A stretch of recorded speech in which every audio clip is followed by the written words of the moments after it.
একজন সাহাবী বাড়ি নির্মাণ করেছেন, তো নবী সাল্লাল্লাহু আলাইহি ওয়াসাল্লাম দেখে একটু খালি মানে হয় না, তুমি কে, কার বাড়ি এটা? বললেন আচ্ছা অমুক সাহাবীর বাড়ি। নবীজি একটু ভ্রু কুঞ্চিত করলেন, পছন্দ করলেন না, কিছু মুখে বলেন নাই, মুখে কিছু বলেন নাই, খালি একটু অসন্তুষ্ট হয়েছেন, এক্সপ্রেশন দেখতে বোঝা যাচ্ছে। তখন ওই সাহাবীকে জানানো হলো, তোমার বাসার সামন দিয়ে তো আল্লাহর নবী সেদিন হেঁটে গেলেন, তারপরে আমার বাসা দেখে, তোমার বাসা দেখে আল্লাহ নবী সাল্লাল্লাহু আলাইহি ওয়াসাল্লাম একটু অসন্তুষ্টি প্রকাশ করেছিলেন, মুখে কিছু বলেন নাই, এক্সপ্রেশন ছিল একটু অসন্তুষ্টি। 3 দিনের মধ্যে সেই বাড়ি ভেঙে গুড়িয়ে দিয়েছেন। যেই বাসা দেখে আল্লাহ নবী সন্তুষ্ট হন, আমি বাসা রাখবই না। ভালোবাসা কিসের জন্যে? কার জন্যে? কার স্বার্থে বলেন? আল্লাহর জন্যে, জান্নাতের জন্য, আল্লাহর স্বার্থে, আল্লাহর জন্যে। কতগুলো বলে শেষ করবো আপনাদেরকে। সাদ বিন আবি ওয়াক্কাস রাদিয়াল্লাহু আনহু উহুদ যুদ্ধের দিন এইরকম করে তীর নিক্ষেপ করছেন। আল্লাহ নবী বলছেন, ইয়া সাদ, হে সাদ, তীর ছোড়ো, তোমার জন্য আমার পিতামাতা কুরবান হোক। আশপাশে 9 জন ছিল, তার মধ্যে একজন করে শহীদ হতে শেষে 2 জন বেঁচে থাকলো, সাদ বিন আবি ওয়াক্কাস, তালহা বিন উবাইদুল্লাহ রাদিয়াল্লাহু আনহু। এগুলো তারা কেন করেছেন? ভালোবাসার জন্যে। ভালোবাসা এগুলোর নাম। কতগুলো বললে শেষ করবো আপনাদেরকে, বলেন। নবী সাল্লাল্লাহু আলাইহি ওয়াসাল্লামের কাছে একজন সাহাবী আসেন ইসলাম কবুল করতে এসে হাতের মধ্যে কিছু বালা আংটি থাকে না, এগুলো ছিল, এগুলো খুলে ফেলে দিয়েছেন নবী সাল্লাল্লাহু আলাইহি ওয়াসাল্লাম, খুলে ফেলে দিয়েছেন। তো একটা খুব দামি সোনার আংটি ছিল, ফেলে দেওয়ার পরে অনেকে বলছে, তুমি তো এখন মুসলিম হয়েছো, ইসলাম কবুল করেছো, তো আচ্ছা ঠিক আছে, ওইটা না হয় নবীজি পড়তে নিষেধ করেছেন, তুমি ওইটা নিয়ে বিক্রি করে দাও, বিক্রি করে না হয় ওই টাকা দিয়ে অন্য কিছু করো। তিনি বলছেন, কখনো না, আমার হাত থেকে আল্লাহ নবী খুলে একটা জিনিস ফেলে দিয়েছেন, আমি সেটা আবার নিতে যাবো? কিসের জন্য এগুলা? এটা ভালোবাসা, মুহাব্বত। আল্লাহ পাক এটাই কোরআনে বলছেন যে কুল, আপনি হে নবী আপনি বলে দিন, ইন কুনতুম তুহিব্বুন আল্লাহ, তোমরা যদি আল্লাহকে মহব্বত করেই থাকো, আল্লাহকে সত্যিকার অর্থে ভালোবেসেই থাকো, ভালোবাসা দাবি করেই থাকো, ফাত্তাবিউনি, তাহলে নবীর আনুগত্য করো, ইউহিব্বুকুমুল্লাহ, তখন আল্লাহ তোমাদেরকে ভালোবাসবেন, ওয়া ইয়াগফির লাকুম যুনুবাকুম, তোমাদের সব গুনাহ আল্লাহ মাফ করে দিবেন, আল্লাহু গফুরুর রহিম। এই হলো ভালোবাসা। ভালোবাসা মানে কি? ভালোবাসা মানে হচ্ছে আস-সামউ ওয়াত তাআ, আমি নবী এবং আল্লাহ এবং তার রাসূলের কথা শুনবো এবং আনুগত্য করব, শুনবো, এবং এর নাম ভালোবাসা। শুনবো, আনুগত্য করবো, তাহলে আমরা কি শুনবো, কি আনুগত্য করব? আমাদেরকে প্রথমে কোরআন পড়তে হবে, কোরআনের অনুবাদ জানতে হবে, কোরআন অনুযায়ী জীবন করতে হবে, 5 ওয়াক্ত নামাজ পড়বো ইনশাল্লাহ, হালাল খাবো, যাকাত দিব, রমজানের সওম রাখবো, নবীর সুন্নাহ অনুযায়ী জীবনযাপন করব, এবং সুন্নাহ বিরোধী, কোরআন বিরোধী, ইসলাম বিরোধী কোনো কাজে আমি লিপ্ত হব না। এই তো ভালোবাসা। এই ভালোবাসা যদি বহিঃপ্রকাশ ঘটাতে আমরা ব্যর্থ হই, নিজেও ধ্বংস হব, পরিবারও ধ্বংস হবে, আমাদের পরের প্রজন্মও ধ্বংস হবে, সমাজও ধ্বংস হয়ে যাবে। আমরা নবী সাল্লাল্লাহু আলাইহি ওয়াসাল্লামের শেখানো রাস্তার বাইরে যাব না ইনশাআল্লাহ। আমরা আল্লাহ রাব্বুল আলামিনের মহব্বত শুধু মুখে দাবি করবো এমন না, কাজে প্রমাণ করবো ইনশাআল্লাহ। আমরা তার রাসূলের মহব্বত শুধু মুখে দাবি করব না, কাজে প্রমাণ করবো ইনশাআল্লাহ। আল্লাহ এবং তার রাসূলের বিরোধী কোনো কাজে আমি কোনোদিনও লিপ্ত হব না ইনশাআল্লাহ। আমাদের ইয়াংদের মূল প্রবলেম এটা, একটা সামনে কিছু দেখলেই দৌড় দেওয়া শুরু করো, আর দাঁড়াও রে ভাই, দেখো এটা কার, কোত্থেকে আসছে, এর সাথে আমাদের কোনো সম্পর্ক আছে কিনা, এটা আমাদের সংস্কৃতি কিনা, এটা করলে আল্লাহ আবার আমাকে ধরবে কিনা, রাসূল আবার আমার উপর রাগ হবে কিনা কিয়ামতের মাঠে, আমার আমল নামে আবার গোনা জমাবে কিনা, এগুলো হিসাব আমি কেমন করে দিব, এই চিন্তা করতে হবে না? তুমি তো ভাই মুসলিম পরিবারের যুবক, মুসলিম পরিবারের যুবতী, তোমাদের দ্বারা তো এটা আশা করা যায় না। অন্যরা করুক, সেটা না হয় আলাদা বিষয়, আমরা ওগুলো দেখতেও চাই না কে কী করে। 1993-তে এটা বাংলাদেশে আসছে, আবার বাংলাদেশে আবার ডাবল জাহেলিয়াত আসছে, কীরকম, যেটা আবার অন্য কান্ট্রিতে আসে নাই। বাংলাদেশে এই দিনে আবার আরও একটা দিবস একসাথে, ওটার নাম পহেলা ফাল্গুন। কি নাম বলেন? এই 2টা মিলে এখন উদযাপন হবে কালকে থেকে। তো এই উদযাপন করতে আপনাদের সাগর পারে সব ভিড় জমায় ফেলছে, হোটেল সব বুকড, 3 গুণ 4 গুণ ভাড়া। মাশাআল্লাহ, আপনারাও তো যারা হোটেল মালিক আছেন এই সুযোগ লুফে নিচ্ছেন। হ্যাঁ, ব্যবসা বেশি হবে, তারপরে খাওয়া দাওয়ার হোটেলের প্রাইস বেশি হবে। শোনেন, একটা হারামকে কেন্দ্র করে যা কিছু অর্জন করবেন সব হারাম। একটা হারামকে কেন্দ্র করে যা কিছু অর্জন করবেন আপনি, সবই হারাম। বরং এখন আপনার বলা উচিত ছিল, ইমানদার হলে, আমার হোটেল আজকে বন্ধ, আমি এই দিবস উপলক্ষে ভাড়া দিই না। সাগরের সামনে তারা এগুলো করতেছে। সাগরের এক একটা ঢেউ এটা সাক্ষী থাকতেছে। এই সাগরের এক একটা ঢেউ, যে ঢেউ আল্লাহর হুকুমে আসে, আল্লাহর হুকুমে চলে। আপনি ইমানদার মানুষ, আল্লাহর বান্দা, আল্লাহর মুমিন বান্দা, আপনার জন্য আল্লাহ সাগরের তলদেশে অসংখ্য নিয়ামত রিজিক দিয়ে দিয়েছেন, আমাদের জন্য দিয়েছেন। ওকে আমাদের অনুগত করে দিয়েছেন। দাঁড়ান আপনি তার সামনে, ও বিনয়ের সাথে আপনার পা ধুয়ে দিবে।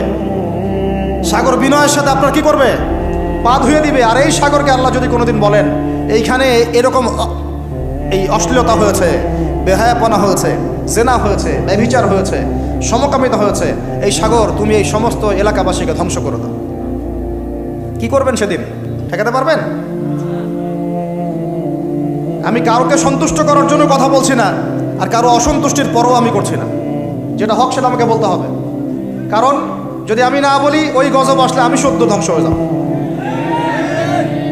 আল্লাহ পাক চাইলে এক দিনের মধ্যে এমন সুনামি দিতে পারেন, পুরা কক্সবাজার কেন বাংলাদেশ পানির তলে চলে যেতে পারে। এই জায়গাকে বেছে নিছে এই জেনা দিবস পালন করার জন্য। চিন্তা করেন কার ক্যারেক্টার, কার আদর্শ এটা ফলো করতেছে। আল্লাহ পাক কোরআনে বলেছেন, লাকাদ কানা লাকুম ফি রাসূলিল্লাহি উসওয়াতুন হাসানা, তোমাদের মধ্যে আল্লাহর নবী মুহাম্মদ সাল্লাল্লাহু আলাইহি ওয়াসাল্লামের মধ্যেই আছে সর্বোত্তম আদর্শ। আর এই দিবস পালনের মধ্য দিয়ে আপনারা ওই সেন্ট ভ্যালেন্টাইন্স ওর আদর্শ ফলো করতেছেন। নাউযুবিল্লাহ। হাদিসে নবীজি বলছেন, আল মারউ মা'a মান আহাব, যে যাকে ভালোবাসবে। অন্য হাদিসে আসছে যে কম যার সাদৃশ্য অনুসরণ করবে তার সাথেই তার হাসর হবে। তাহলে আপনারা তার সাথে হাসরের প্রিপারেশন নিতে থাকেন। কার সাথে হাসর করতে চান? চিন্তা করা যায়।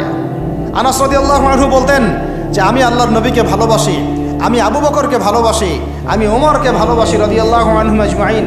যদিও আমার আমল তাদের মতো নয়, তারপর আমি আশা করি এই ভালোবাসার খাতিরে আল্লাহ তাদের সাথে আমাকে হাসর করাবেন।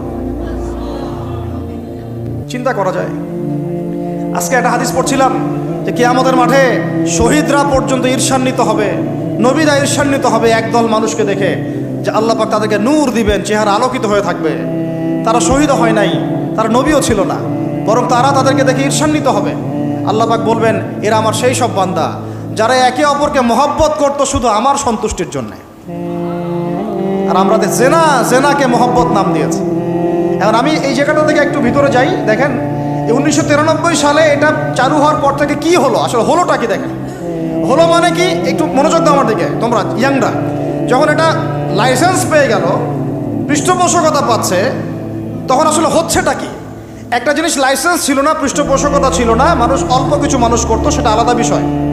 আর যখন একটা বিষয়ে মানে আপনি ঢাকঢোল পিটায়ে উদযাপন করতেছেন, তখন এটা একটা কি পেয়ে যায়, একটা আনুষ্ঠানিকতা পেয়ে যায়, একটা লিগালাইজড হয়ে যায় জিনিসটা। মনে হয় যে ওটাই মনে হয় করণীয়, ওটা যারা করছে না ওরাই মনে হয় ব্যাকডেটেড, এমন হয়ে যায় বিষয়টা। হলো কি তারপরে হলো ছেলে মেয়েদের ফ্রি একটা মিক্সিং শুরু হয়ে গেল।